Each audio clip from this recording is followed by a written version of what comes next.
End result, ఫైనల్గా ఫలితం ఏమిటంటే జ్ఞానం. ఇది మర్చిపోకూడదు.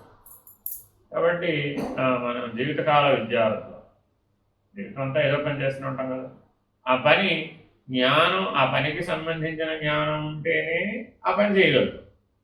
అంతేనా కాదు? ఆ జ్ఞానం లేకుండా ఆ పని చేయగలుగుతామా? చేయలేదు. పని చేసిన తర్వాత కూడా ఏమిటి వస్తుంది?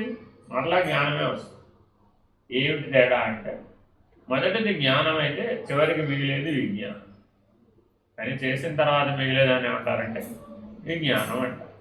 పని చెయ్యక ముందు ఉంటేనేమో అది జ్ఞానం అంటారు.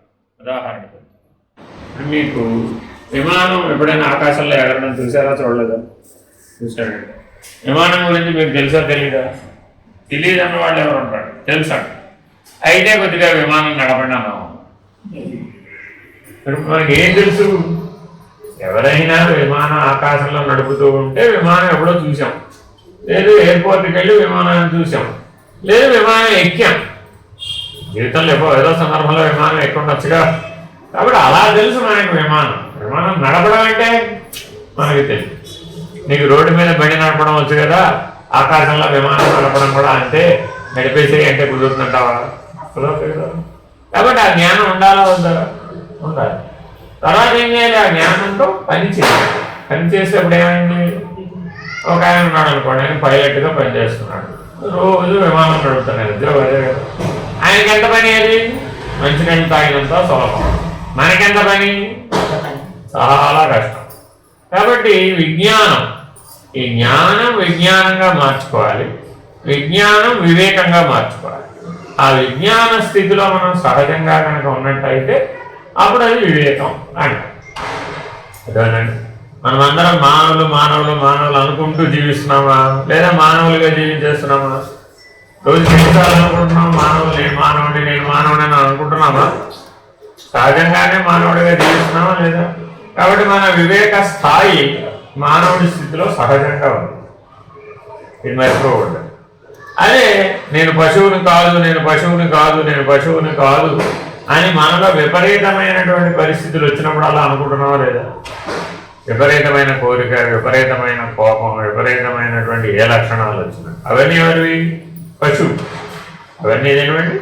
పశువువి. ఆ లక్షణాలు వచ్చినప్పుడల్లా మనం ఏం గుర్తు చేసుకోవాలి? నేను పశువుని కాదు, నేను మానవుడిని అని గుర్తు చేసుకోవాలట. ఎందుకని? మానవుడికి అవన్నీ లేవు. కాబట్టి చాలా జాగ్రత్తగా మానవ జీవన పరిణామం ఎలా సాధించాలి అంటే జ్ఞానం, విజ్ఞానం, వివేకం వేరు వేరు. ఈ వివేకం 5 స్థాయిలో. ఆత్మ మొదటి వివేకం నిత్యానిత్య వస్తు వివేకం, రెండవది ఆత్మానాత్మ వివేకం, మూడవది కార్యకారణ వివేకం, నాలుగవది సదసద్వివేకం, ఐదవది దృగ్దృశ్య వివేకం. ఈ 5 స్థాయిలలో వివేకాన్ని కనుక ఎవరైతే పొందుతారో వాళ్ళు సుజ్ఞాని అవుతారు. ఏమవుతారంటే వాళ్ళు సుజ్ఞాని. జ్ఞాని, విజ్ఞాని, వివేకి, సుజ్ఞాని వేరు వేరు. ఈ 4 స్థితులు మనకి పరిణామం జరగలేదనుకోండి, అప్పుడు మనం ఎందులో ఉండిపోతాం? అజ్ఞాని.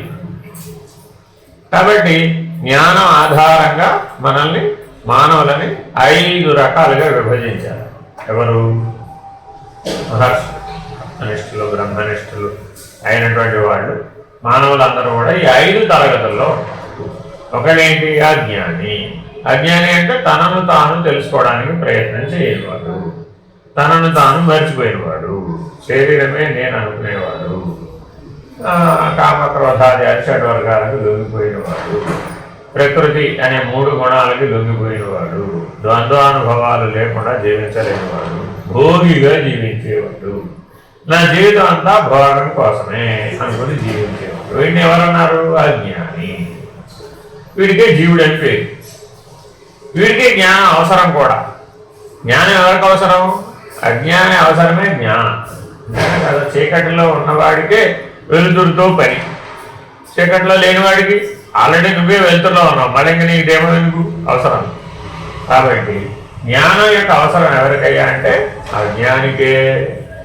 కాబట్టి చాలా జాగ్రత్తగా అర్థం చేసుకుని మానవుడు అజ్ఞాని స్థితి నుంచి జ్ఞాని స్థితికి, జ్ఞాని స్థితి నుంచి విజ్ఞాని స్థితికి, విజ్ఞాని స్థితి నుంచి వివేకి అనే స్థితికి వివేకం అనే స్థితి నుంచి సుజ్ఞాని అనేటటువంటి స్థాయికి మానవుడు చేరినట్లయితే మానవుడు బ్రహ్మనిష్ఠుడై జీవన్ముక్తుడై మరలా పుట్టవలసిన అవసరం లేకుండా ఈ జన్మతో ఆఖరి పుట్టిశాం కదా, అది జన్మ లేకుండా చేసుకోవాలి. చిట్ట సుజ్ఞాని అన్న స్థాయికి చేరుకున్న వాళ్ళకి అసలు పుట్టలేదు అన్నటువంటి నిర్ణయం దాకా కూడా వెళ్ళవచ్చు.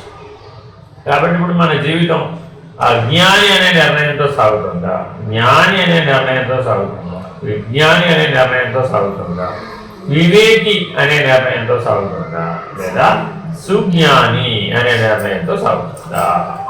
ఈ నిర్ణయం మనకి ఎప్పుడు నిలబడాలట అంటే ప్రతిరోజు రాత్రి నిద్రపోతున్నాం కదా, ఆ నిద్రలో నిలబడాలట. ఇంకెప్పుడు నిలబడాలట? మృత్యు వచ్చినప్పుడు నిలబడాలి. ఎందుకని ఉత్తర జన్మను నిర్ణయించేది ఎప్పుడు? మృత్యు కావాలి, అప్పటిదాకా తేల్చేది.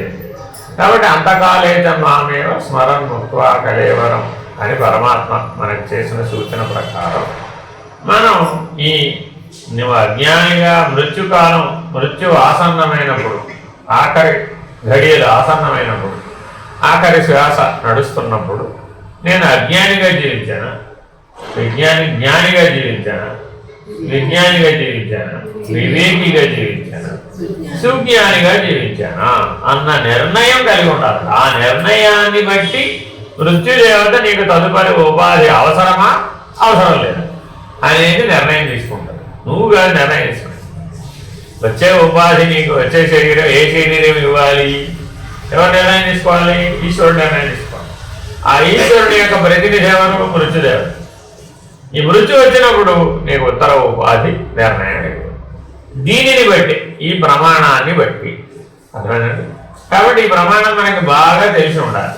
తెలిసి ఉంటే ఈ చివరి 100 శ్లోకాలలో చెప్పినట్లుగా కనుక మనం జీవిస్తే, రోజువారీ జీవితం ఈ చివరి 100 శ్లోకాలలో చెప్పినట్లుగా కనుక పునర్జన్మ లేదు అని శంకర భగవత్పాదులు వివేకములలోకెల్లా ఉత్తమమైన వివేకం పొందడం ఎట్లాగో చెప్తున్నారు. వివేక చూడామణి ద్వారా. చూడామణి అంటే మీరందరూ ఆభరణాలు పెట్టుకుంటారు కదా, చూడామణి ఎక్కడ పెట్టుకుంటారు? అక్కడ శిరస్సు పైన. కాబట్టి ఆభరణాలలోకెల్లా ఉత్తమమైన ఆభరణం చూడామణి. అలాగే వివేకములలో ఉత్తమమైన వివేకాన్ని అందించే గ్రంథరాజ పేరు వివేక. సరే.